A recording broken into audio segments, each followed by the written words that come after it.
Justice league versus Teen Titans. Movie की शुरुआत में हम देखते हैं जस्टिस लीग की टीम एक लीजन ऑफ डूम नाम के क्रिमिनल ग्रुप से फाइट कर रहे होते हैं, जिसमें होते हैं Lex Luthor, Toy Master, Weather Wizard, Cheetah और सोलोमन ग्रंडी। अब काफी टाइम तक इन दोनों टीम्स में लड़ाई होती है, पर हर बार की तरह जस्टिस लीग उनको डिफीट कर देते हैं। पर उसके बाद हम देखते हैं कि वेदर विज़ार्ड चुपके से वहाँ से भागने की कोशिश करता है, पर उसके सामने अचानक से एक शैडो आ जाती है और उसके बॉडी में घुस जाती है, जिससे ऐसा लगता है कि किसी ने उसकी बॉडी को कंट्रोल कर लिया है। अब उसमें काफी ज्यादा पावर्स आ जाती है और वो सभी हीरोज को धोने लगता है, यहाँ तक कि सुपरमैन भी उसका कुछ बिगाड़ नहीं पाता। पर एंड में रॉबिन, जो कि बैटमैन का बेटा है, वो बैटमैन की बात ना मानकर बैटविंग को लेकर सीधा वेदर विज़ार्ड पर हिट करा देता है, जिससे एक ब्लास्ट होती है और फाइनली वो उसको पकड़ लेते हैं और वो शैडो भी उसकी बॉडी से निकलकर भाग जाती है। अब बैटमैन रॉबिन पर बहुत गुस्सा करता है, चल पाया, इसलिए बैटमैन नाइटविंग से कहकर रॉबिन को टीन टावर्स में भेज देता है ताकि वो वहाँ पर टीम वर्क सीख सके।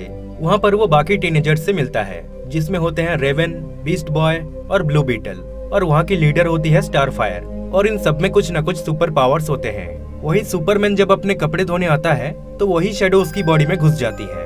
दूसरी ओर रॉबिन किसी के साथ फ्रेंडली नहीं था और वो स्टारफायर को भी रेस्पेक्ट नहीं करता, इसी वजह से ब्लू बीटल उस पर गुस्सा हो जाता है और इन दोनों में लड़ाई हो जाती है। पर ब्लू बीटल रॉबिन के आधे चेहरे को बुरी तरह से जला देता है, जिसके बाद रेवन उसको हील कर देती है।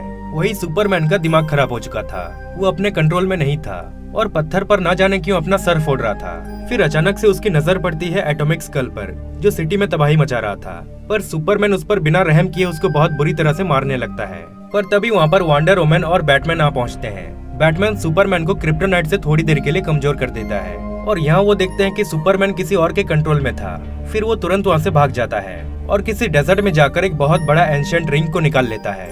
वही स्टारफायर रॉबिन और बाकी सबको मेले में ले आती है, जहाँ रॉबिन धीरे धीरे सबके साथ क्लोज होने लगता है। इसी बीच रेवन को किसी की आवाज सुनाई देती है, जो उसे जंगल में ले आता है, जहाँ उसे 3 डेमंस घेर लेते हैं। फिर वहाँ ड्रैगन की परछाई आती है, जो रेवन के डैड हैं। वो रेवन को कहता है कि तुम ही मुझे आजाद करवाओगी और हम मिलकर दुनिया पर राज करेंगे, पर रेवन मना कर देती है, जिसके बाद वो तीनों डेमंस उस पर हमला कर देते हैं और वो फाइट करते करते मेले में आ जाते हैं, जहाँ स्टारफायर और बाकी सब भी मिलकर उनका सामना करते हैं और फाइनली किसी तरह उन डेमंस को मारकर वहाँ से भगा देते हैं। फिर रेवन सबको टेलीपोर्ट करके एज़रथ में ले आती है, जहाँ वो पहले रहा करती थी, और अपनी पास्ट की कहानी सुनाती है कि कैसे ट्राइगन यानी उसके डैड ने पूरे एज़रथ को तबाह कर दिया।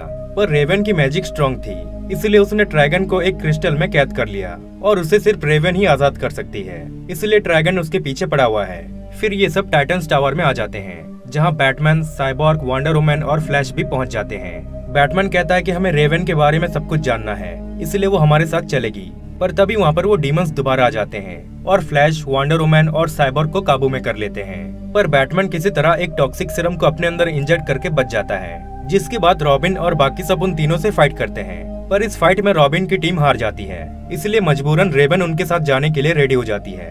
पर वो जैसे ही जाने लगते हैं तो ब्लू बीटल साइबॉर्ग को शॉक देकर उसकी बॉडी से उस डेमन को निकाल देता है, जिससे साइबॉर्ग ठीक हो जाता है। पर रेवन उन दोनों के साथ चली जाती है, जहाँ सुपरमैन भी होता है। फिर रेवन ड्रैगन को आजाद कराने का प्रोसेस स्टार्ट करती है। दूसरी ओर हम देखते हैं कि उस टॉक्सिक सीरम की वजह से बैटमैन की हालत बिल्कुल खराब हो चुकी थी, इसलिए साइबॉर्ग की मदद से सभी बूम ट्यूब से रेवन तक पहुंच जाते हैं, जहां रॉबिन क्रिप्टोनाइट की मदद से किसी तरह सुपरमैन को होश में ले आता है, जिसके बाद सुपरमैन फ्लैश के साथ फाइट करता है और किसी तरह उसकी बॉडी से भी डीमन को निकाल देता है। फिर वो वंडर वुमन से फाइट करता है और उसको भी किसी तरह होश में ले आता है। अब हम देखते हैं कि ड्रैगन फाइनली आजाद हो जाता है और अर्थ की ओर बढ़ने लगता है। फिर रेवन कहते हैं कि मेरे पास एक प्लान है, इसलिए पूरी टाइटंस टीम के साथ साइबॉर्ग भी उनके साथ चला जाता है हेल में, जहां उनका सामना कई सारे डीमंस के साथ होता है। फिर वो सभी उनसे फाइट करने में लग जाते हैं। रेवन किसी तरह उस क्रिस्टल के पास पहुंच जाती है, पर तभी वहां रेशल गुल आकर उस क्रिस्टल को तोड़ देता है। एक्चुअली ये रेशल गुल के भेष में एक डीमन था। फिर वहाँ रॉबिन भी पहुंच जाता है। रेशल गुल उसे बहकाता है कि मैं अभी भी जिंदा हूँ, तुम मेरे साथ मिल जाओ और हम दुनिया पर राज करेंगे। लेकिन रॉबिन उसके बातों में नहीं आता और उससे फाइट करता है और फाइनली उसका सर काट देता है। वही सुपरमैन, फ्लैश और वंडर वुमन ड्रैगन को रोकने की कोशिश कर रहे होते हैं, पर उसको रोकना इम्पॉसिबल था। फिर हम देखते हैं कि रेवन उन क्रिस्टल के टुकड़ों में से एक छोटा टुकड़ा उठाती है और उसमें अपना मैजिक यूज करके फाइनली ड्रैगन को दोबारा उसमें कैद कर लेती है, जिसके बाद सब कुछ ठीक हो जाता है। सभी दोबारा टाइटंस टावर में आ जाते हैं और अब बैटमैन भी ठीक हो चुका था और हम देखते हैं कि रेवन ने उस क्रिस्टल को अपने फोरहेड में लगा लिया था। फिर सभी एंजॉय करने लगते हैं। पर मिड क्रेडिट सीन में हम देखते हैं कि तीरा नाम के कैरेक्टर टाइटंस टावर की तरफ आ रही थी, जो कि नेक्स्ट मूवी के लिए एक हिंट है। सो आई होप गाइस कि आपको ये पूरी स्टोरी समझ में आई होगी, और अगर आपको ये वीडियो अच्छी लगी तो एक लाइक कर देना, और ऐसे ही और भी वीडियोस देखने के लिए चैनल को सब्सक्राइब कर सकते हैं। ओके, तब तक के लिए बाय बाय।